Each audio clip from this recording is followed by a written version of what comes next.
दोस्तों, एक बार फिर से आप सभी का हमारे स्मार्ट लर्निंग पॉइंट में स्वागत है। दोस्तों, अगर आप हमारे चैनल पर नए हैं तो जल्दी से हमारे इस चैनल को सब्सक्राइब करना, साथ में बेल आइकन को प्रेस करना ना भूलें, जिससे आप सभी को हमारे सारे न्यू वीडियो के नोटिफिकेशन मिलते रहें। दोस्तों, अगर आपने पार्ट 1 अभी लेसन 3 का नहीं देखा है तो हमारे आप लोग प्लेलिस्ट में जाकर देख सकते हैं। दोस्तों, उस प्लेलिस्ट में आपको लेसन 1 से जितने भी मैंने उसमें गद्यांश और क्वेश्चन आंसर के वीडियो बताए हैं आपको मिल जाएंगे। दोस्तों, तो ये पार्ट हमारा यहाँ आप लोग देख सकते हैं पार्ट 2 है। पार्ट 1 आपको बता चुके हैं। अगर आपने नहीं देखा तो बार बार मैं आपसे कह रही हूँ कि आप हमारे प्लेलिस्ट में जाकर चेक कर सकते हैं, आप लोग पा जाएंगे वीडियो। तो चलिए बिना टाइम को वेस्ट किए हुए हम ये वीडियो स्टार्ट करते हैं। दोस्तों, यहाँ आप लोग देख सकते हैं चैप्टर नेम क्या है हमारा, चैप्टर 3 है, उसका नाम है क्या लिखूं। इसके जो लेखक हैं हमारे यहाँ देख सकते हैं पद्मलाल पुन्नालाल बख्शी जी हैं। दोस्तों, तो चलिए ये वीडियो स्टार्ट करते हैं बिना टाइम को वेस्ट किए। उस वीडियो में आपको का और खा बताए थे, इस वीडियो में हम आपको गा बताएंगे। देखिए यहाँ से पढ़ना स्टार्ट हम करते हैं। दूर के ढोल सुहाने होते हैं क्योंकि उनकी कर्कशता दूर तक नहीं पहुंचती। जब ढोल के पास बैठे हुए लोगों के कान के पर्दे फटते रहते हैं, तब दूर किसी नदी के तट पर शाम के वक्त किसी दूसरे के कान में वही शब्द मधुरता का संचार कर देते हैं। ढोल के उन्हीं शब्दों को सुनकर वह अपने हृदय में किसी के विवाह उत्सव का चित्र अंकित कर लेता है। कोलाहल से पूर्ण घर के कोने में बैठी हुई किसी लज्जाशील नववधू की कल्पना वह अपने मन में कर लेता है। उस नववधू के प्रेम, उल्लास, संकोच, आशंका और विषाद से युक्त हृदय के कंपन ढोल की कर्कश ध्वनि को मधुर बना देते हैं, क्योंकि उसके साथ आनंद का कलरव, उत्साह व प्रमोद और प्रेम का संगीत ये तीनों मिले रहते हैं। तभी उसकी कर्कशता समीपस्थ लोगों को कटु नहीं प्रतीत होती और दूर स्थित लोगों के लिए तो वह अत्यंत मधुर बन जाती है। दोस्तों, देखिए हमने यहाँ ये गद्यांश पढ़ के समाप्त कर दिया है। आप लोग यहाँ देख सकते हैं ये 2010 यूपी बोर्ड में पूछा गया और 2013 में। दोस्तों, तो आप लोग यहाँ ये भी देख सकते हैं कि कौन सा गद्यांश किस वर्ष पूछा गया है। तो चलिए हम लोग देखते हैं कि किस आधार पर कैसा क्वेश्चन हमारा पूछा गया है नीचे। तो चलिए हम लोग नीचे देख लेते हैं। दोस्तों, नीचे आपका क्वेश्चन दिया गया है, उपयुक्त गद्यांश का संदर्भ लिखिए। उपयुक्त मतलब ऊपर दिए गए इसका आपको संदर्भ लिखना है। तो आप लोगों को चलिए हम आपको बताते हैं कि संदर्भ किस प्रकार से लिखना है। दोस्तों, देखिए दोस्तों, आप लोग यहाँ देख सकते हैं आप लोग को संदर्भ कैसे लिखना है। प्रस्तुत गद्यांश हमारी पाठ्य पुस्तक हिंदी के गद्य खंड में संकलित तथा पद्मलाल पुन्नालाल बख्शी द्वारा लिखित क्या लिखूं नामक पाठ से उद्धृत है या लिया गया है। तो चलिए देखिए कितना आसान था संदर्भ। आपको इस लेसन में अगर संदर्भ की बात कर रहा है क्वेश्चन में तो आपको यही संदर्भ लिखना है, सिर्फ इसी लेसन में दोस्तों ये संदर्भ लिखना है। तो चलिए हम लोग अब देख लेते हैं नेक्स्ट क्वेश्चन हमारा क्या पूछा गया है। यहाँ आप लोग देख सकते हैं नेक्स्ट क्वेश्चन है। नीचे देखिए क्वेश्चन यहाँ हम आपको देते हैं लास्ट में। देखिए गद्यांश के रेखांकित अंशों की व्याख्या कीजिए। तो गद्यांश के रेखांकित अंशों की व्याख्या करनी है, तो चलिए हम लोग कर लेते हैं कि किस प्रकार से करना है। यहाँ ब्लैक से तो आप लोग डालेंगे रेखांकित अंश की व्याख्या लिखना है। लेखक कहता है कि दूर बजने वाले ढोल सबको अच्छे लगते हैं क्योंकि दूर तक पहुँचते उससे निकलने वाली कठोर व कटु आवाज़ कम हो जाती है और कानों को कटु नहीं लगती, मतलब बुरा नहीं लगता, अपितु मधुर लगती है। जो लोग उसे ढोल के निकट बैठते हैं तो ढोल की आवाज़ से उन्हें ऐसा लगता है मानो वह कान के पर्दे फाड़ डालेगी। परंतु जो व्यक्ति काफ़ी दूर किसी नदी किनारे संध्या काल में बैठा हो तो वही ढोल की आवाज़ उसके कानों में मधुर लगती है। ये हमारा रेखांकित अंशों की व्याख्या थी दोस्तों। तो ये भी हमारा हो गया है। नेक्स्ट क्वेश्चन हम लोग देखते हैं कि नेक्स्ट क्वेश्चन हमारा क्या पूछा गया है। तो यहाँ देखिए नीचे नेक्स्ट क्वेश्चन यहाँ आपका है ये, आप लोग यहाँ देख सकते हैं ये नेक्स्ट क्वेश्चन है। ढोल की कर्कशता समीपस्थ लोगों को कब कटु प्रतीत नहीं होती।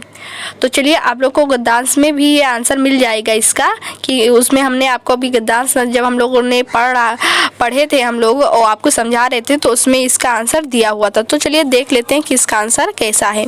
देखिए, ढोल की कर्कशता समीपस्थ लोगों को तब कटु नहीं प्रतीत होती जब कोई विवाह उत्सव का अवसर रहता है, तब ढोल की आवाज़ मधुर लगती है, क्योंकि ढोल की उस ध्वनि में उस उत्साह के आनंद का शोर, मन की प्रसन्नता और परस्पर प्रेम की स्वर लहरियाँ भी मिली होती है। तो आप लोग यहाँ देख सकते हैं कि इसका किस प्रकार से यहाँ आंसर दिया गया है। तो आप लोग इसका स्क्रीनशॉट ले लीजिए और अच्छे से इसे लिख डालिए, नोट्स कॉपी बना लिए। चलिए दोस्तों देखते हैं नेक्स्ट गद्यांश हमारा। देखिए दोस्तों, यहाँ आप लोग देख सकते हैं नेक्स्ट आपका गद्यांश दिया गया है। यहाँ देखिए, चलिए पढ़ लेते हैं हम लोग इसका। यहाँ तो आपका सारे जितना यहाँ वाक्य दिया गया सारा रेखांकित, यानी कि सारे रेखांकित व्याख्या करनी होगी हमें। तो सबसे पहले तो हम लोग चलिए इसका गद्यांश पढ़ लेते हैं। देखिए, जो तरुण संसार के जीवन संग्राम से दूर हैं, उन्हें संसार का चित बड़ा ही मनोहारी प्रतीत होता है। जो वृद्ध हो गए हैं, जो अपनी बाल्यावस्था और तरुणावस्था से दूर हट आए हैं, उन्हें अपने अतीत काल की स्मृति बड़ी सुखद, स्मृति मतलब यादगार, बड़ी सुखद लगती है। वे अतीत का ही स्वप्न देखते हैं। तरुणों के लिए जैसे भविष्य उज्जवल होता है, वैसे ही वृद्ध जनों के लिए अतीत वर्तमान से दोनों को असंतोष होता है। तरुण भविष्य को वर्तमान में लाना चाहते हैं और वृद्ध अतीत को खींचकर वर्तमान में देखना चाहते हैं। तरुण क्रांति के समर्थक होते हैं और वृद्ध अतीत गौरव के संरक्षक। इन्हीं दोनों के कारण वर्तमान सदैव क्षुब्ध रहता है और इसी से वर्तमान काल सदा सुधारों का काल बना रहता है। दोस्तों यहाँ आप लोग देख सकते हैं, जो ये क्वेश्चन है आपका कितनी बार पूछा गया है यूपी बोर्ड में। 2012, 2015, 2017 और 2018 में पूछा गया है ये आपका गद्यांश। तो आप लोग देख सकते हैं कि ये गद्यांश कितना महत्वपूर्ण है दोस्तों। तो चलिए देखते हैं नीचे किस टाइप का क्वेश्चन हमारा पूछा गया है। दोस्तों यहाँ दिया गया है, उपयुक्त गद्यांश का संदर्भ लिखिए। जिस प्रकार से हमने आपको बताया था कि इस लेसन में अगर संदर्भ की बात आए तो आपको वही संदर्भ लिखना है। तो आप लोग नीचे देख सकते हैं कि संदर्भ हमारा दिया गया है। यहाँ प्रस्तुत गद्यांश हमारी पाठ पुस्तक हिंदी के गद्य खंड में संकलित तथा पद्मलाल पुन्नालाल बख्शी द्वारा लिखित क्या लिखूं नामक पाठ से उद्धृत है या लिया गया है। तो आप लोग यहाँ इसका संदर्भ देख सकते हैं। आप लोग इसका स्क्रीनशॉट ले लीजिए और अच्छे से कॉपी में लिख लीजिए। चलिए नेक्स्ट क्वेश्चन देखते हैं कि हमारा नेक्स्ट क्वेश्चन क्या दिया गया था। यहाँ आप लोग देख सकते हैं नेक्स्ट क्वेश्चन हमारा दिया गया है, गद्यांश के रेखांकित अंश की व्याख्या कीजिए। देखिए रेखांकित अंश, यहाँ की जो बात कहा गया रेखांकित अंश का मतलब है जो ये रेखांकित ये ब्लैक से नीचे किया गया है, जितने भी वर्ड उसी का आपका अपने शब्दों में उसका रेखांकित अंश की व्याख्या करनी है। तो चलिए देख लेते हैं कि रेखांकित अंशों की व्याख्या किस प्रकार से करनी है।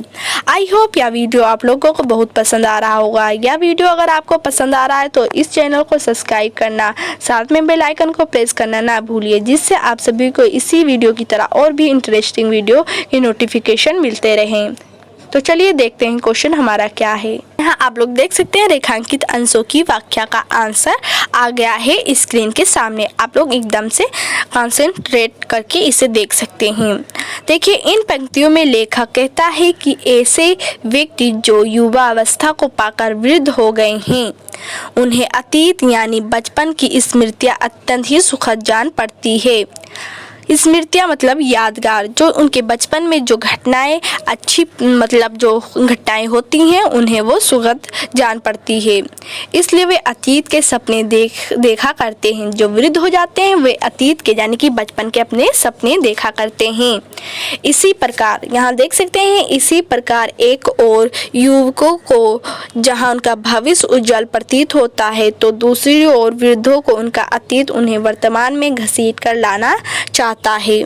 जिस प्रकार युवक जो उसका भविष्य उज्जवल होता है वो उसे देखता है, और जो वृद्धा होता है वो अपने अतीत में बीता हुआ घटना रहता है उसके युवावस्था में वो वर्तमान में उसे घसीट कर लाना चाहता है। यहाँ यही बताया गया है। देखिए यहाँ से दिया गया है, युवकों का अभिलाषा रहती है कि उनकी भविष्य की कल्पनाएं वर्तमान में यथार्थ का स्वरूप ग्रहण कर लें। वृद्ध की आकांक्षा रहती है कि उनकी अतीत वर्तमान में लौट आए। स्पष्ट है कि तरुण अपने उत्साह एवं उत्तेजना के कारण परंपराओं के विरुद्ध क्रांति के समर्थक होते हैं और वृद्ध अतीत की महान परंपराओं और जीवन मूल्यों को बनाए रखना चाहते हैं। देखिए दोस्तों, यहाँ पर रेखांकित अंशों की व्याख्या का आंसर हो चुका है। आप लोग इसका स्क्रीनशॉट कर ले लीजिए और अच्छे से इसे कॉपी में लिख डालिए। नेक्स्ट क्वेश्चन हम लोग देखेंगे कि नेक्स्ट क्वेश्चन हमारा क्या पूछा गया था। तो चलिए देख लेते हैं नेक्स्ट क्वेश्चन हमारा क्या है। देखिए दोस्तों, यहाँ नेक्स्ट क्वेश्चन पूछा गया था। देखिए तीसरे में आपका 2 क्वेश्चन पूछा गया है। तरुण और वृद्ध दोनों क्या चाहते हैं। फिर बा वाला क्वेश्चन आपका यहाँ है, तरुण जीवन के संग्राम के अनुभव किस प्रकार से देखना चाहते हैं। तो चलिए पहले आ का आंसर देखेंगे, फिर बा का आंसर देखेंगे। तो चलिए अब हम लोग इसका आंसर देखते हैं किस किस प्रकार से दिया गया है। देखिए दोस्तों, यहाँ आ और बा का आंसर आ चुका है तीसरे का। यहाँ आप लोग देख सकते हैं ये यहाँ। तो चलिए पहले आ का आंसर देखेंगे तो फिर लास्ट वाले क्वेश्चन का देखेंगे। वहाँ तरुण और वृद्ध में पूछा गया था कि क्या उनकी आशाएं थी। तो देखिए यहाँ देख सकते हैं तरुण और वृद्ध दोनों वर्तमान में छूबद्ध रहते हैं, क्योंकि तरुण परंपराओं के विरुद्ध क्रांति के समर्थक होते हैं और वृद्ध अतीत की महान परंपराओं और जीवन मूल्यों के समर्थक एवं संरक्षक होते हैं। तो आपका बा का आंसर आ का आंसर ये हो गया है। अब चलिए नेक्स्ट हम लोग देखते हैं दूसरे बा का आंसर किस प्रकार से है। तरुण जीवन संग्राम के अनुभव वर्तमान में ही सुखद और मनमोहक देखना चाहते हैं। तो देखिए दोस्तों, ये आपका दोनों गद्दान सॉल्व हो चुका है। इसका आप लोग आंसर देख सकते हैं यहाँ। तो दोस्तों, आई होप यह वीडियो आपको बहुत पसंद आया होगा। तो इस वीडियो को लाइक करना और इस चैनल को सब्सक्राइब करना और अपने फ्रेंड्स को शेयर करना बिल्कुल ना भूलिए। तब तक के लिए इतना ही। नेक्स्ट वीडियो के साथ फिर से मिलेंगे। तब तक के लिए इतना ही। Thank for watching this video.